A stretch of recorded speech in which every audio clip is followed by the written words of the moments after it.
female. Oh my gosh. Hey everyone, hi, welcome back to my channel. Today I am going over the best 100 books according to the best 100 books in the 21st century according to the New York Times' readers. So a few days ago, the New York Times put out a list of the best 100 books in the 21st century so far, according to the people that they sent ballots to. They had a lot of famous names on there: Stephen King, Roxane Gay, Sarah Jessica Parker. And after they put out that list of sort of like the official New York Times best 100 books of, in the 21st century, they left it open for readers to submit what we thought were the best 100. Well, really, I think we got 10 votes each, but the best, so that they could create a reader's list of the best 100 books in the 21st century according to readers. Now, I'm doing my own version of this, and it should be out actually sometime next week, depending on when this video goes up, but it should be coming out soon. I'm still gathering data and putting together a list, and my list is actually looking a little different than the New York Times' readers list. But what I'm going over today is the New York Times' readers list, their top 100 books in the 21st century.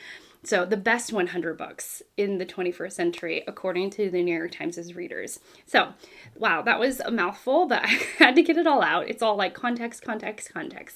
But if you're new here, hi, I'm Shelly. I really love reading. I love a list. Lists are like, lists to me are like sugar in my coffee. It's such a treat. I love it so much. I love digging into it with you, and often I share this passion with you. So I share my passion for lists with you, especially book lists.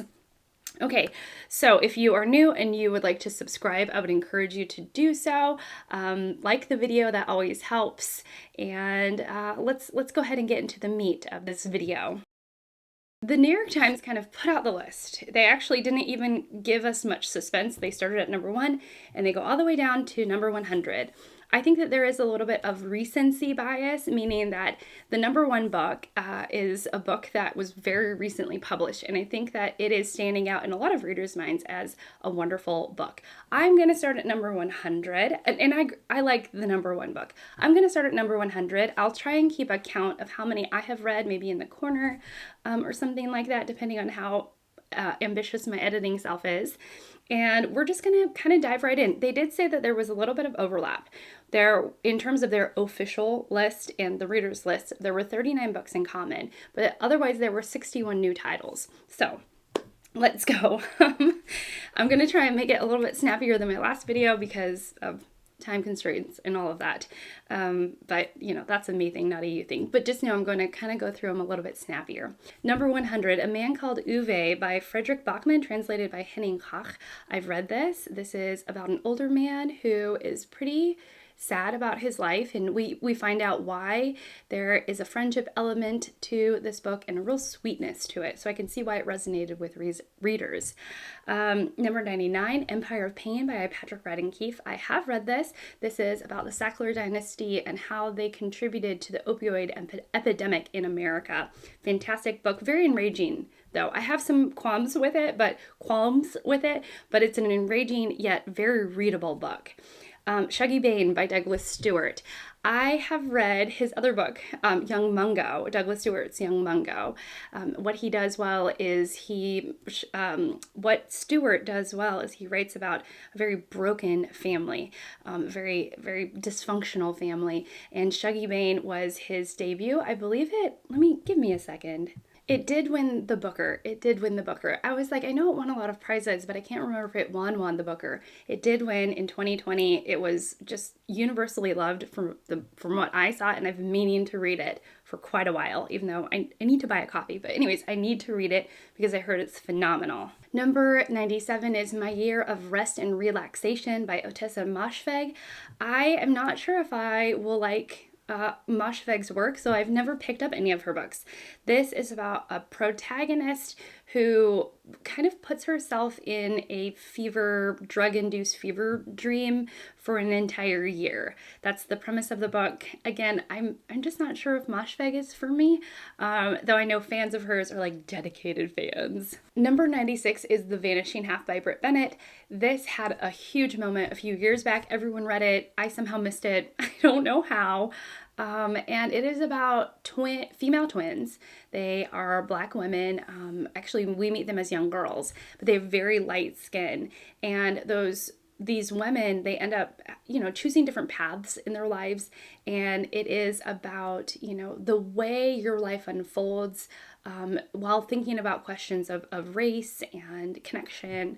But it's kind of, if you've read Passing by Nella Larson, I think this is kind of a play on that concept where a Black woman or a Black person can pass as white and what that could mean for their lives. And in this case, we see two twin women and the way they grow up, and one is passing in her life and the other is not. And the paths of their lives take them based on that perception. Number 95 is A Thousand Splendid Suns by Khalid Hosseini.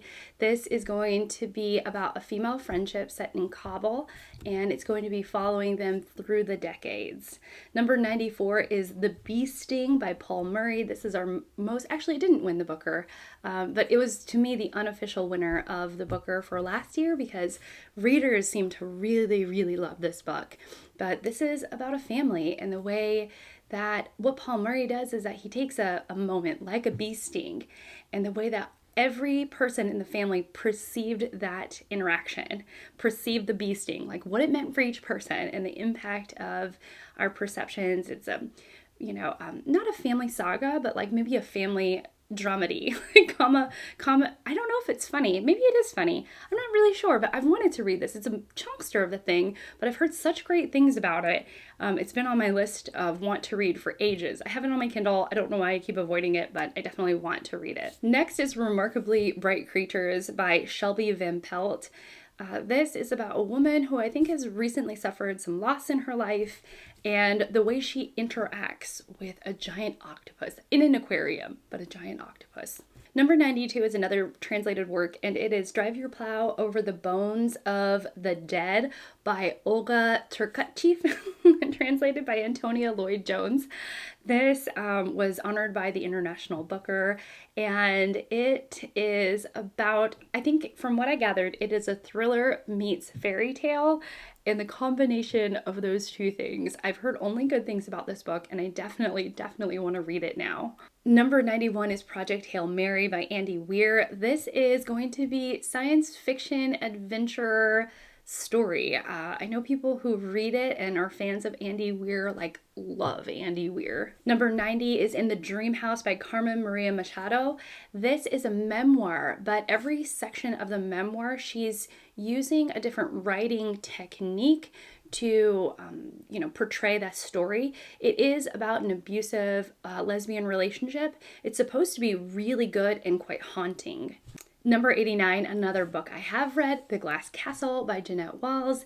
This is her memoir about growing up with really, really eccentric parents, to say the least. My goodness, this book had an impact on me. It was really fascinating to see how she grew up. I mean, she writes with just such a stroke of humor and compassion. Really good, really compelling, and I'm so glad to see it on the list. This book made a splash. I felt like everybody read the book, and I was included in that everybody. I read this book and I loved it. Number 88 is Plot Against America by Philip Roth. This is going to be an alternative history book. It was also on the original list, and it's going to be like an alternative history type book. If Charles Lindbergh won the election that year, and he is a Nazi sympathizer. So it's definitely going to take a direction of what if this happened, this monumental thing happened in history rather than this thing, and let's go down that path to see how that alternate history plays out. Number 97 is another Booker honored book, Girl, Woman, Other by Bernadine Evaristo. This is interconnected stories, mostly thinking about race and femininity and womanhood and all of those things. It's so funny because I've lived these last 24 years and I have these like vague memories of when books were being read by everybody, even if they may have missed me. And that definitely goes for the number 86 slot. So it is Life of Pi by Jan Martel. I've somehow not read this, but he's thinking about metaphysics and spirituality. And it's about a young man set on a boat, and on that boat is also a tiger. I somehow missed the movie as well. I don't know how this happened, but it showed up on the list, and I'm not surprised because I have this like memory of when everybody was watching the movie and everybody was reading the book. And so again, I'm really not surprised. Number 86 is When Breath Becomes Air by Paul Kalanithi. This is his memoir. He is a neuroscientist who is diagnosed with terminal cancer at 36.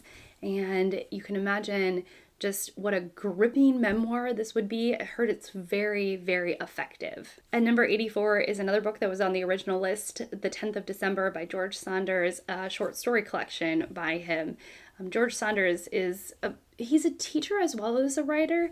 And I know that Greg from Supposedly Fun was saying that he thinks that George Saunders as a mentor, a writing mentor, may have really kind of his influences out there in the literary world, which is why he showed up 3 times, which could be why he showed up 3 times on that original New York Times list. But here we find that readers really like his book as well. I mean, 10th of December, we're making it on here. So it kind of, I don't know, it reinforces like maybe what a good writer he is and what the effect of his novel on readers. I think that's what I was trying to say. Number 83, we've come to the first title I've never seen before and I don't know the author, and it is Let the Great World Spin.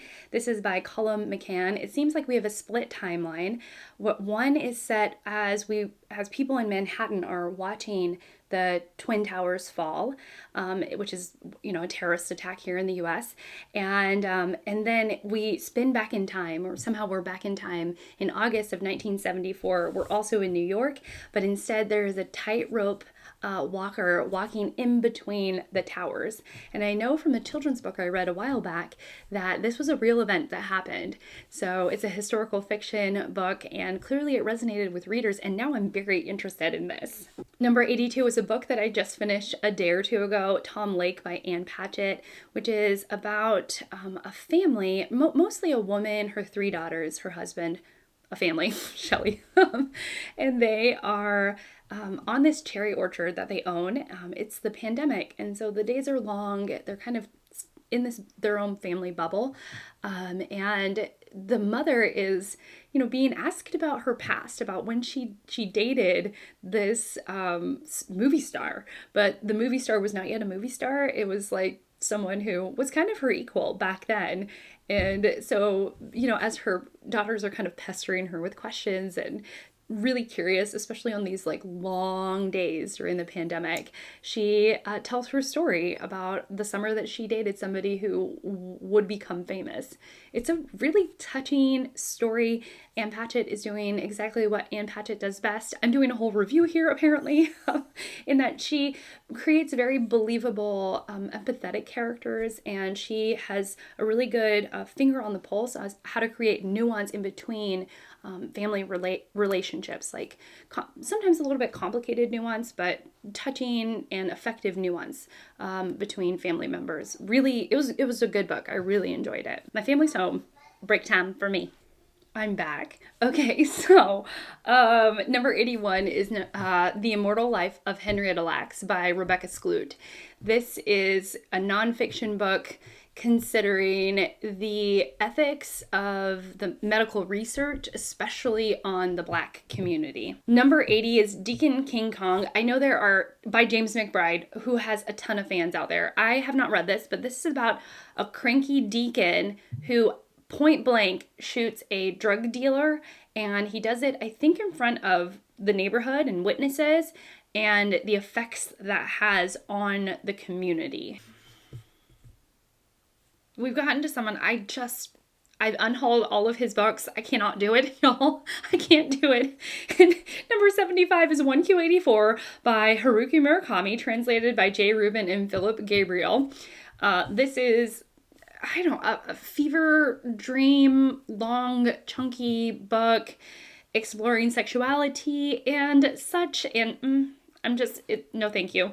Then number 75, we're just on a Murakami kick, and so it is Kafka on the Shore by Haruki Murakami, translated by Philip Gabriel. I did read this back in college, and it was not for me. I think I like blanked it out of my memory. No.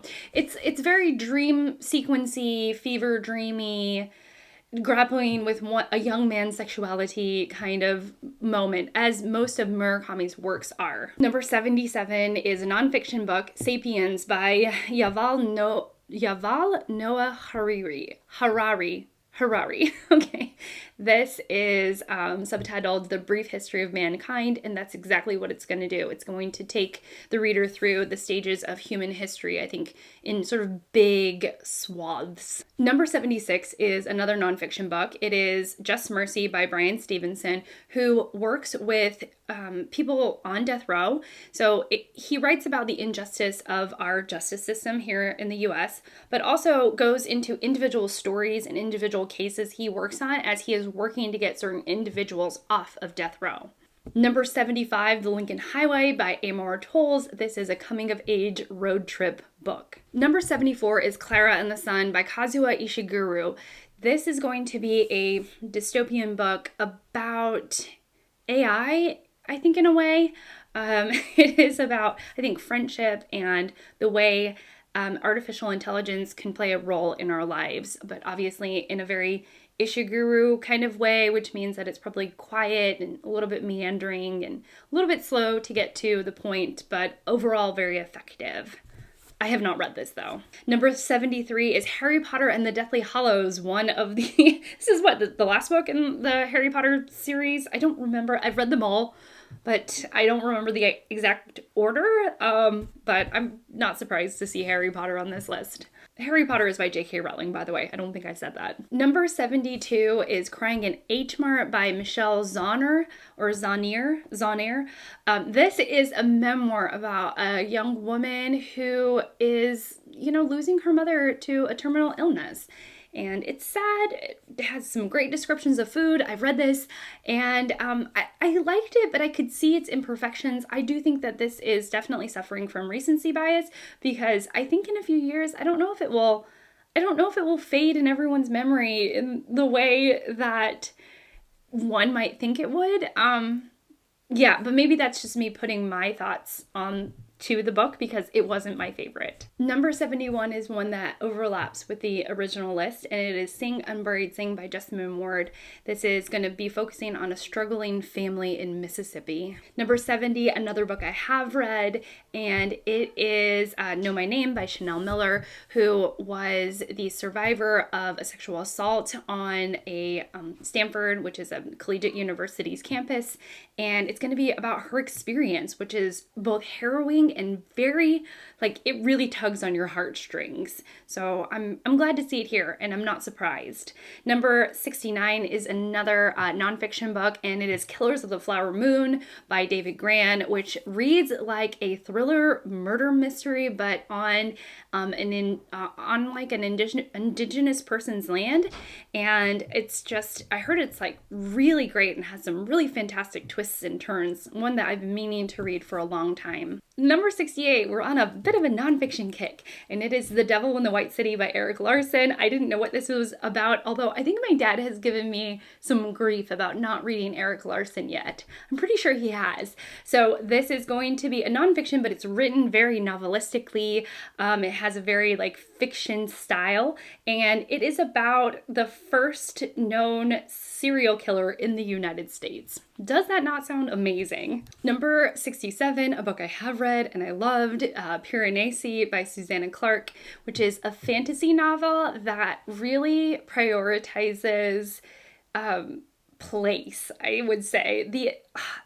Some of the imagery she writes about the place that we're in this world that she creates is just unforgettable. I love this book so much. And it's a slim little fantasy book, really, really good. And I don't know, it's one of those books that you either love it or you hate it. And I loved it. If you're into the 1960s and 70s art scene, then this next book is definitely one to think about. And at number 66, it's Just Kids by Patti Smith. And this is her memoir. She is an artist and a performer, and she really kind of goes through the ups and downs of what it was like to be like in the cool kids crowd during the 1960s and 70s. Number 65 is Evicted. This was on the original list as well, by Matthew Desmond. This is a nonfiction book following families, I believe, in Milwaukee struggling to keep a roof over their heads. I heard it's an enraging book and absolutely phenomenal. It's definitely on my list now. I can't wait to get to it. Next is number 64 is 2666 or 2666, I don't know, by Robert Bolano, translated by Natasha Wimmer. This was like number 6 on the original list, and it's number 64 here. So I think it's a book that sounds like a thriller crime novel. It's a huge thing. It's a behemoth of a novel. And it's just, I think it's one of those books that's hard to describe, but partly because of its length and because it's doing so much. Number 63 was also on the original list, and it is the fifth season by N.K. Jemisin. This is a book that is very famously written in second person, though, and it's the first of a trilogy or a quartet. It's the first of a series, we'll say. And I guess when you get to the end of the series, the reader will realize why it's written in second person. I've heard it's a very effective novel, but definitely it like lives in the high fantasy realm. Then we have The Sympathizer by Viet Thanh Nguyen. I want to say Nguyen, but I don't think that's right. Somebody corrected me, and now I don't remember the correction. This won the Pulitzer. I have not read it. This won the Pulitzer several years ago, and I believe it's about the immigrant experience, and it's about a nameless protagonist. I think for some people this book really worked for them, and for others it really, really did not. It's kind of a Marmite book, if you will. I have not read it, even though I have a soft spot for the Pulitzer, but this was one that I was okay skipping, and I'm still okay with skipping, unless you all say differently. Anyways, we'll go to number 61. We're on a roll because this is another one that I have read. It is Northwoods by Daniel Mason. This is taking a singular plot of land, and we watch it. We watch the way that it is treated and who has lived on that land. It's kind of told almost like short stories, but very interconnected short stories. Some people read it as if it was a novel. It was a novel that had different writing styles as you went along. And other people, I read this with a book club, and other people read it as like short stories. And I think for people who read it as one long novel, had a better experience with it. Whereas like I felt like it was just like interconnected short stories, which actually weirdly made it less effective for me. But anyways, you're following this plot of land and all of the inhabitants on it. It actually stands out in my mind, and it is very effective of what it's doing. And you literally see this land develop and change depending on whose hands it's in, and the effects of climate change on this piece of land through the centuries, truly. And it's pretty good. Now that I'm thinking back on it, it really kind of tickled my fancy. All right, so the next book is number 60, and it's another book I've read, The Dutch House by Anne Patchett. This is about a brother and sister, Danny and Maeve. I love this book, by the way, so I'm gonna gush about it fondly. It was a finalist for the Pulitzer Prize. But anyways, we're following a brother and sister and their connection to this house, and it is about a sibling bond and also their connection to place, which I found extremely effective. Did I say it was by Anne Patchett? It's by Anne Patchett. Such a good book. I've read 3 Anne Patchett's now, and it is her most effective work thus far that I've read, at least. Okay, next is another book that I have read. My mom loves this book.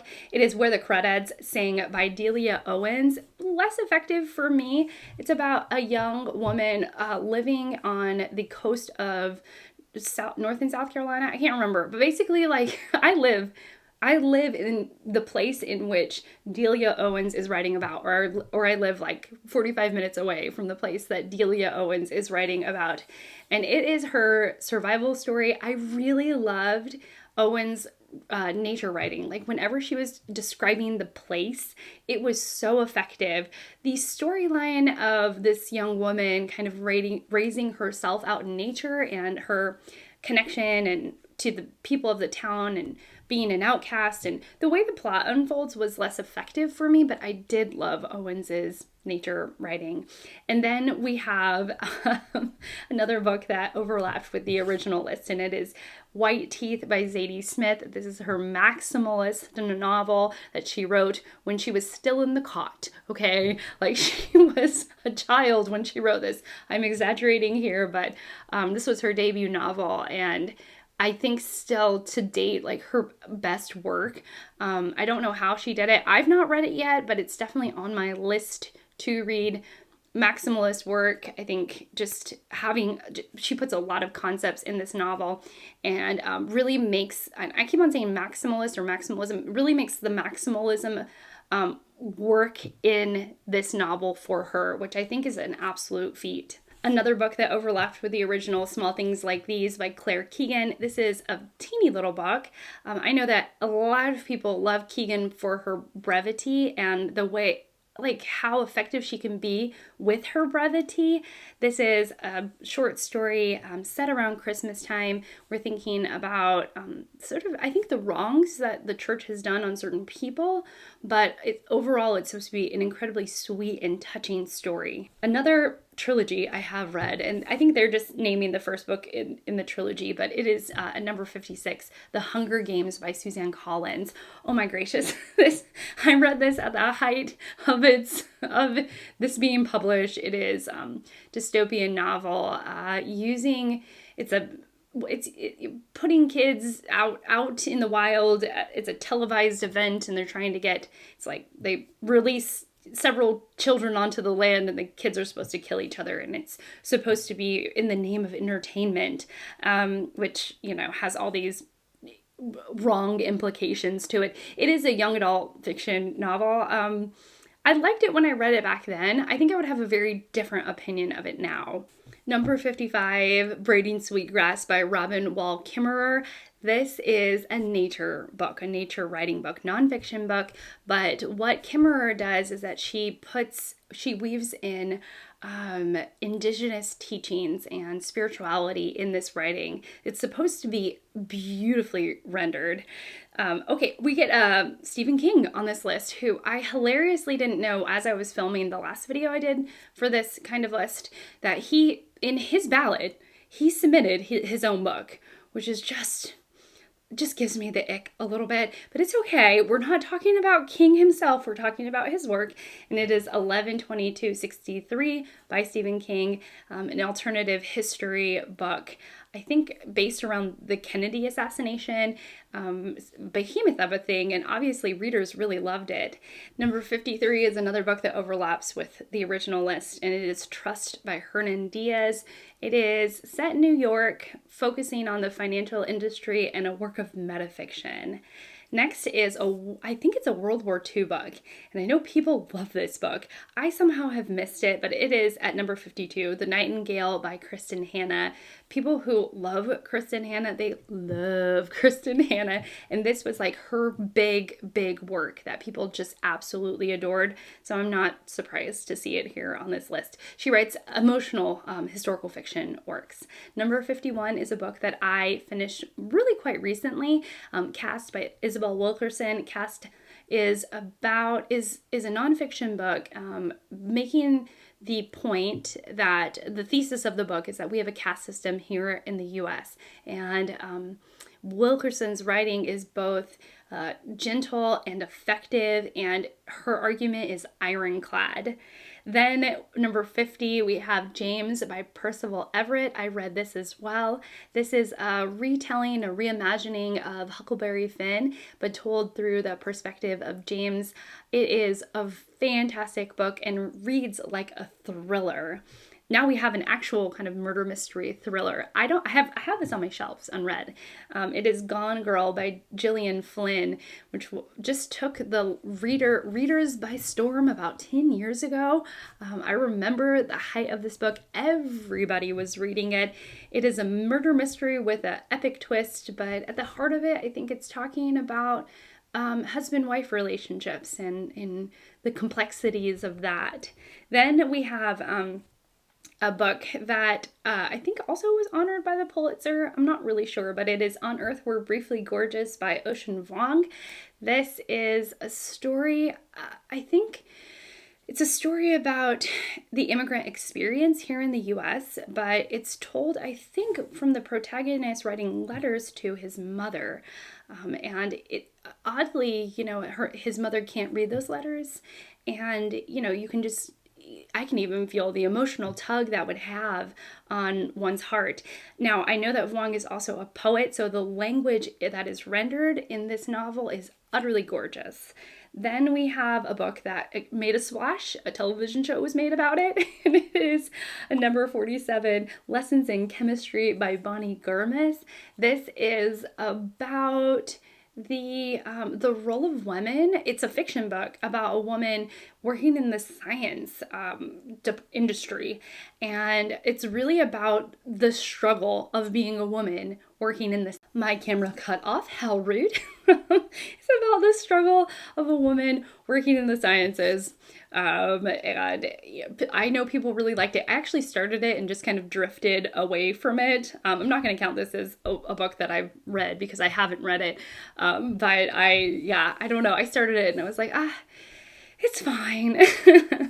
A book that I also have on my shelves unread, which is The Song of Achilles by Madeline Miller. It's a retelling of the Iliad, and it is about the friendship, and I think she turns this into a love story of Achilles and Patroclus. Oh my gosh, I feel like I'm saying that wrong. Anyways, so we're in ancient times, and I've heard the language of Miller, like Miller's writing is supposed to be very, very beautiful. I know that people really love this book. It's been one that I've been meaning to get to for ages. Number 45 is There by Tommy Orange. This is about a large group of indigenous people living in Oakland, California. There are quite a few essays embedded in this novel about identity and Native American history. Then we have the Henry, number 44, The Heaven and Earth Grocery Store by James McBride, another James McBride book. This is about a grocery store that is set in a neighborhood that is being gentrified. And in this neighborhood, there are Jewish people and Black people. And what's interesting is that James McBride has this history because his mother, I believe, is Jewish and his father is Black. And so he kind of, sets this novel up in a way that I think he can write with quite a bit of authority. I've heard it's fantastic. Number 43, another book that was an overlap with the previous list, and I've read it, Between the World and Me by Ta-Nehisi Coates. This is his essays, but written as letters from Coates to his son about what it means to be a Black man in America. Number 42 is The Brief Wondrous Life of Oscar Wilde. This was also on the previous list, quite higher up. It was number 11, and here it's number 42. And this is by Junot Diaz. I technically read this in college, but I don't remember it. I just wonder if I read it very quickly to just get the assignment over with. It's a quirky little thing, coming of age story, weird, about a quirky kid. It's one of those books that I literally don't remember. I do remember like the structure of the book being different, but I don't remember the actual contents of the book. But I really ought to go back and read it, considering that how many people loved it, both on the original list and on this reader's list. Then on number 41, I actually own this book on my Kindle, and I just bought a physical copy, and it is Life After Life by Kate Atkinson. This is about a woman who is being reincarnated, and so we follow the same character through many lives. There's a good portion of the book that is set during World War II. Number 40, another book I have read, and it is The Kite Runner by Khaled Hosseini. This is about the friendship of two young boys and a traumatic event that really blows them apart, like it really forces them apart, and the way that their lives unfold after that traumatic incident. Then number 39 is Olive Kittredge by Elizabeth Strout. This was also on the original list. It's about, it's interconnected, very tightly interconnected short stories about a curmudgeon sassy old lady. I actually have this on my shelves. Number 38 is also one that was on the previous list, and it is The Great Believers by Rebecca Makkai. I've heard since then that this book has an odd structure, so I don't know if I would get along with it. I don't even know if I want to read it, but it makes it quite a bit higher up on the list than it did the original list. The original list, it was number 64, and here it is number 38. And this is the story of friendship, ultimately. Another story of friendship, number 37, The Nickel Boys by Colson Whitehead. I've read this book. It won the Pulitzer, and it is about two boys going to a reform school and their experience there. It reads like a horror novel. It scared me so much, and this was the book that made me realize that I don't know if I can read Colson Whitehead because he's like too good at writing. It really terrified me. And then number 36, a nonfiction book, also on the previous list, The Year of Magical Thinking by Joan Didion. This is, she writes these essays almost about what it is like to suddenly lose your life partner with no warning, and sort of like where her mind is at during the year that follows losing someone in just such a quick way. It was a really effective book. I read about half of it and realized that it was so sad. It was so sad, and it just broke my heart so much that that I just didn't want to go on with it. But I've always meant to go back and reread it and finish it, and because it is so effective at what it's doing. The number 35 is The Covenant of Water by Abraham Verghese. Much to my chagrin, I have read this. I did not like this book at all. It is, I don't know, it is a multi-generational family saga that has way too many pages in it, if you must know. I did a whole review on this, so actually I will leave my review linked down below. I just, no. And I know, obviously people disagree with me, but I think it's recency bias, y'all. I think it's recency bias because I just don't think in 10 years we're going to be thinking about Covenant of Water by Abraham Verghese. Maybe his first book, Cutting for Stone, but definitely not this book. It was just not for me. Number 34, another book I have read that overlaps with the previous list, and it is Cloud Atlas by David Mitchell. Science fiction-y, dystopian-y, weird little novel. Not little, it's actually kind of chunky, and it is, I think, 6 separate stories that it's structured really interestingly. It's almost like those dolls in which they nestle into one another. That's how it feels. It's a really satisfying book though, and it's one that has stuck with me shockingly through many years. Number 33 is The Book Thief by Marcus Zusak. This should have been on the original list, and I feel very passionate about that. This is a historical fiction young adult book. Don't let the young adultness put you off because it is a phenomenal read. It is about a young girl it's all set during World War II. She loses her family. She has to she's being taken care of by others that are not her family. It is such a good book. It is such a good book with such a fascinating narrator. It's a really, really good book and deserves all the praise that it gets. Then at number 32, we have Cloud Cuckoo Land by Anthony Doerr. This has 3 timelines, I believe. One is 1453 Constantinople, one is 2020 in Idaho, and one is somewhere in the future. That should tell you enough about the novel to get you interested. It's been one that I actually do want to read. Number 31 is Circe by Madeline Miller, a retelling of the ancient story of Circe. I'm actually kind of surprised it ranked higher than Song of Achilles because people who love the Song of Achilles love that book. But I I heard again that Miller's writing is just beautiful and the story is very elegantly rendered. Then at number 30, we have A Visit from the Goon Squad by Jennifer Egan. This was on the original list as well. Interconnected short stories with an odd structure, kind of following a motley crew of people. It's supposed to be really incredible. Number 29, again, one that was on the original list, Say Nothing by Patrick Radden Keefe. This is documenting the troubles in Ireland that follows one inciting event and then kind of follows all of the people that were possibly involved and the people that were involved and the people that it affected, and kind of uses that as an entry point to kind of sprawl from there. It is a really good book. Then we have actually the book that I liked better than the one that I just fussed about, and it is Cutting for Stone by Abraham Verghese. This is about twins. I forget where. Let me see. My camera needed to be fiddled with a little bit. So we were talking about Cutting for Stone. It's about conjoined twins in Madras, and they are actually separated. And it is about a coming of age story about these twins, which was really effective. Some of the best medical writing I've read, and I really like medical writing, okay? And then another book I read, Normal People by Sally Rooney.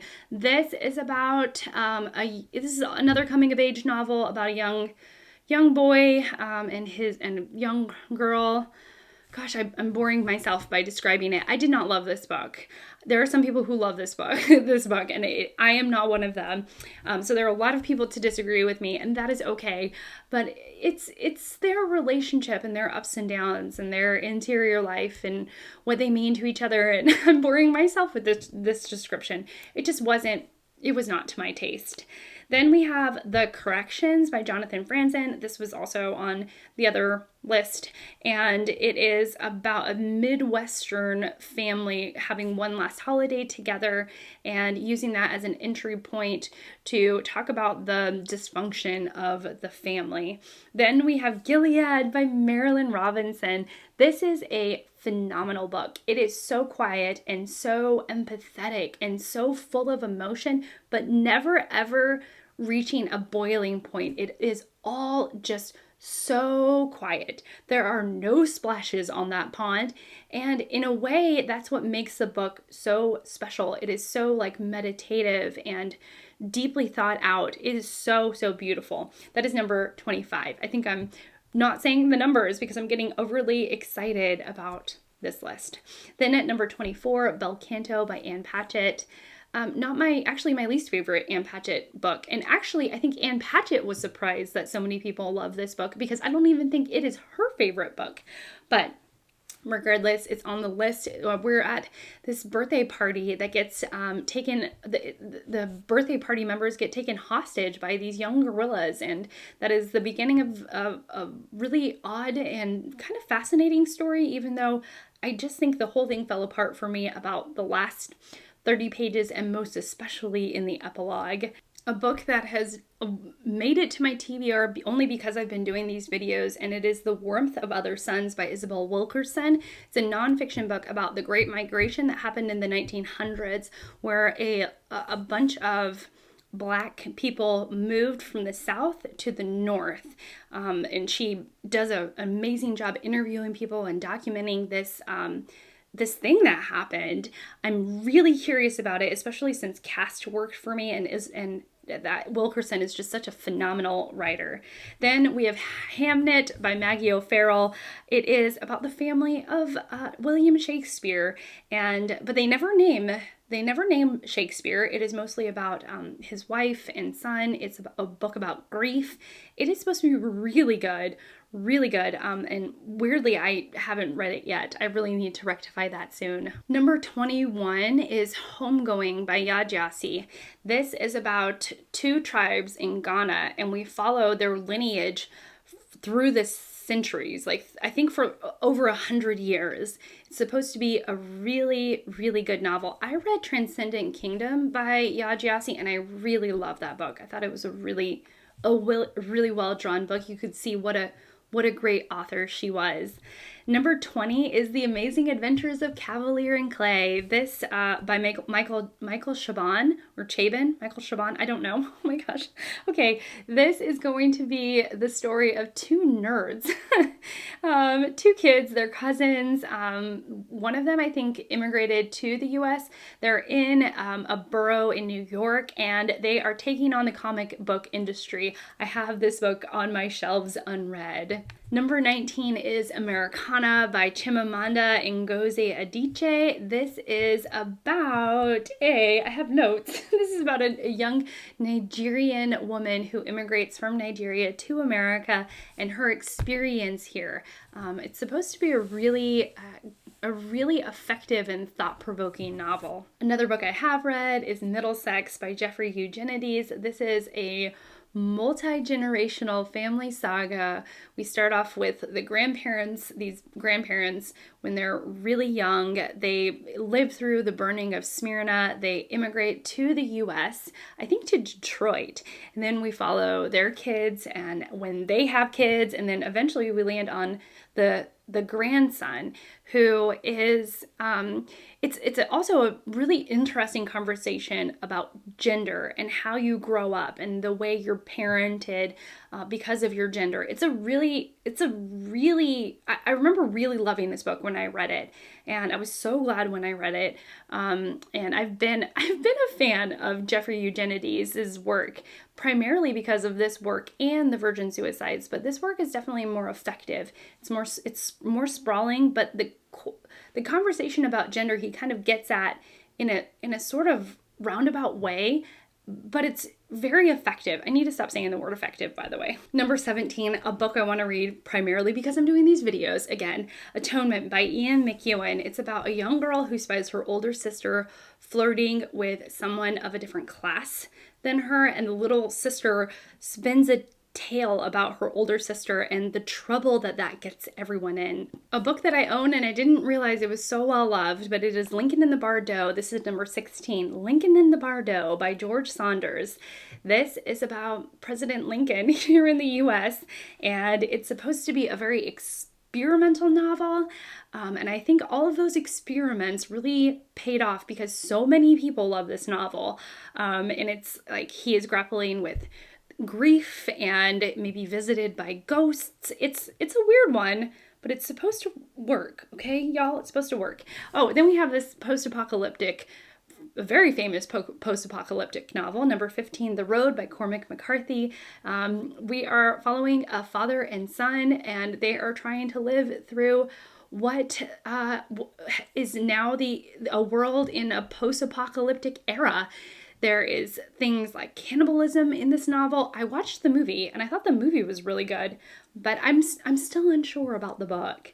Next up, number 14 is one of my favorite books of all time, y'all. I love this book. It is Wolf Hall by Hilary Mantel. It is about Thomas Cromwell, who is the henchman for King Henry VIII, especially during King Henry VIII's transition in his life when he goes from his first wife to Anne Boleyn, and Thomas Cromwell definitely plays a hand in that. Well, second, third, maybe even fourth wife. We see the wives and what Cromwell does, but mostly the writing is so good. The writing in Wolf Hall is unparalleled to anything else. It really, if you've tried it on audiobook and you're like, it's really not working for me, it's because it's meant to be read. She does some things with punctuation and not just punctuation, but just like formatting and stuff that really I think is better when you view it on the page. It is just a phenomenal read. Probably one of my favorite books of all time.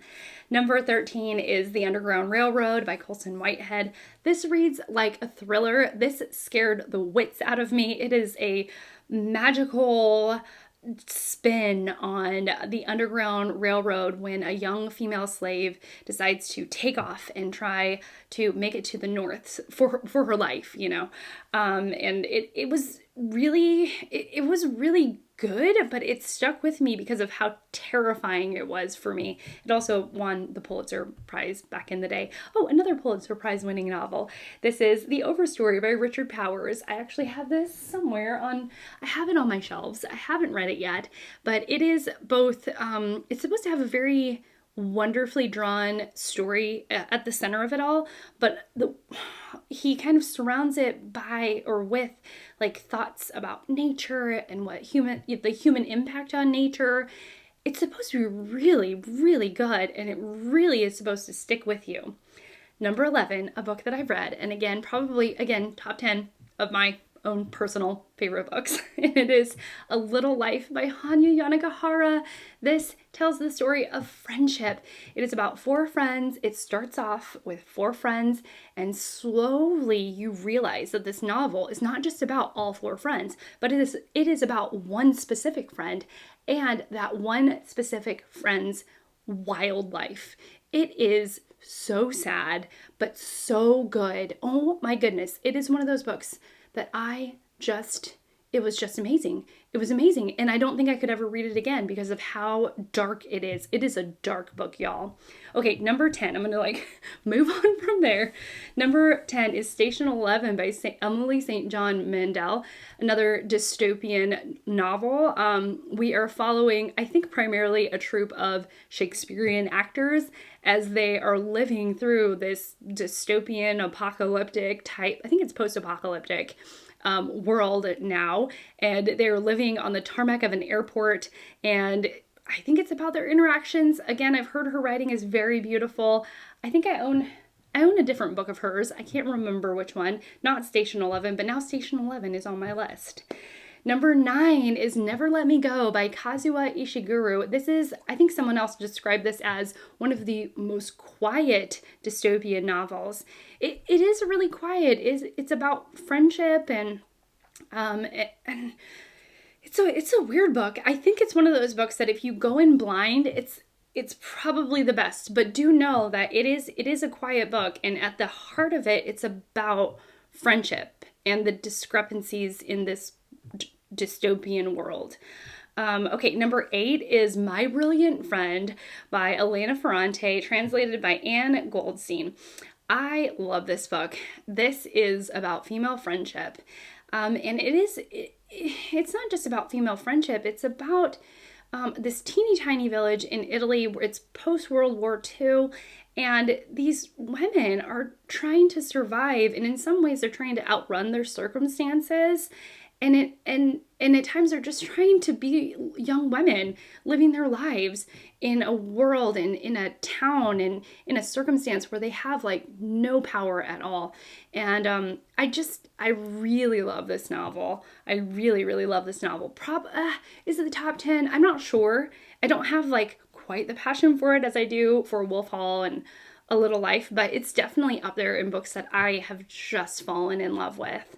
Number 7 is Tomorrow and Tomorrow and Tomorrow by Gabrielle Zevin. I wonder if this is recency bias right here because it didn't come out that long ago.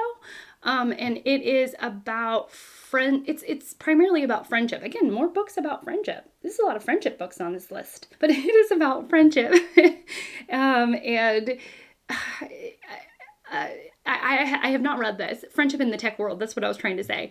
So they're gamers, or they're working on gaming, these friends, and I think one of them has a chronic illness or lives with chronic pain, and the way that can play a role in one's life and have an impact on their friendship. I heard that she draws very believable characters because as much as you love the characters, they are deeply flawed at the heart of them. Then we have Educated by Tara Westover. I have read this. I gave this to my mom. She read it. She loved it. I enjoyed it. And it is about a young woman living with eccentric parents. And her eccentric parents, they live thotally off the grid. I think at the very beginning, Tara Westover says she's born and she's never given a birth certificate. And it's the way that she climbs out of these circumstances, which is pretty incredible. And as you can imagine, education plays a role in that.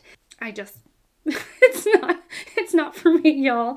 I read this, and it is Pachinko by Min Jin Lee. It's about a Korean family who immigrates to Japan and their immigration experience. I found it predictable and cheesy, but obviously I'm in the minority. Some people just love this novel, but I don't know. I didn't live, laugh, love it, but that's okay. And if you want to know more about, I think it's like through the 1900s, what it might have been like, or the history between Korea and Japan, but told in a fictional way, and you're following a lot of different characters, and then I think this novel might be for you. Actually, as I'm saying it, it sounds like a novel for me. It just didn't work for me. But yeah, you're following just a ton of different characters and the discrimination they experience as being immigrants from Korea to Japan. Has some interesting conversations about family and different rituals, different ways of life, what life might have been like back then. And I can see why people liked it, even if I didn't love it. Okay, number 4, The Goldfinch by Donna Tartt. This is about Theo, whose morality hangs in the balance.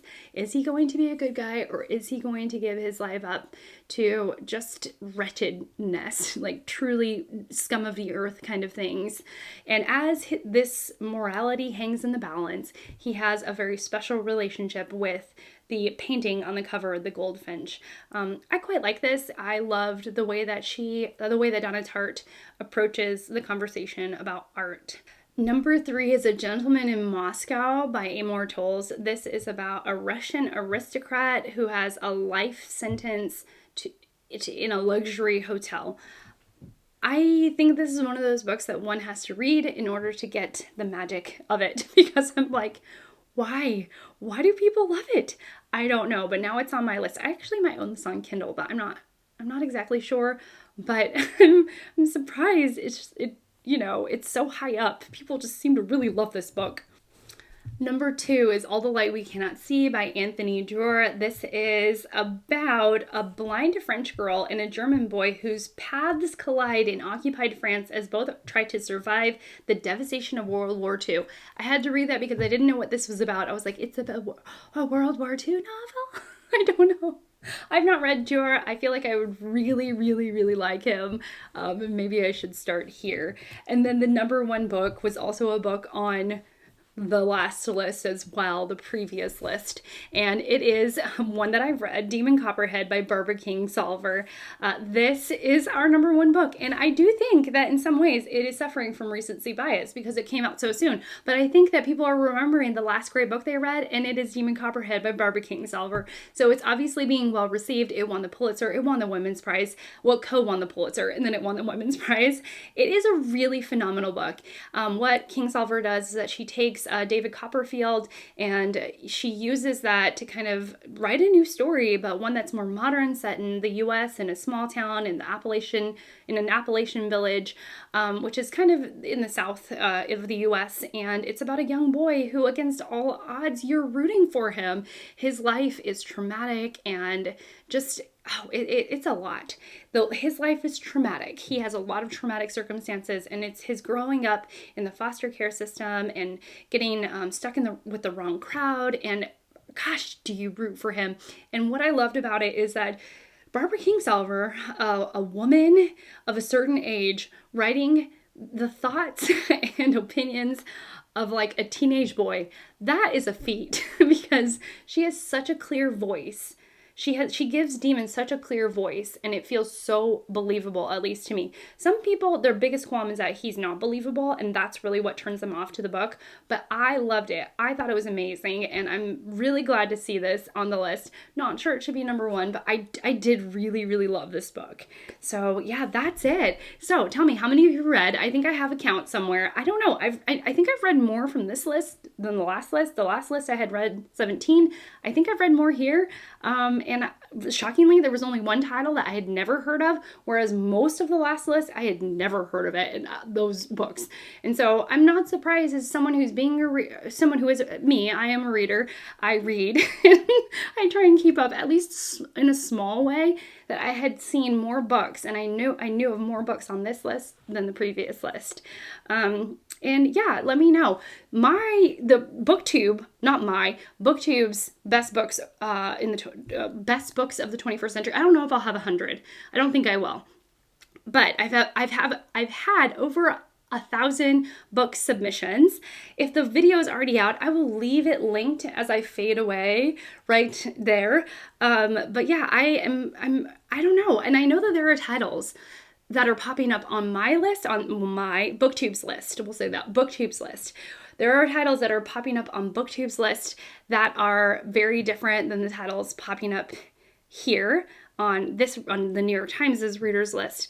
And it's neat to see the way that lists shift and change and morph. And it's really also interesting to see some of the overlap, both between the New York Times official list, the readers list, and then BookTube's list, which I'll have up in a few days. So that's it for me. Thank you so much for watching. How many of you read? Where do you think I should start with the books that I haven't read? I would love to know. Thank you so much again for watching and spending this time with me. I'm so grateful, and I will see you all in my next one. Bye.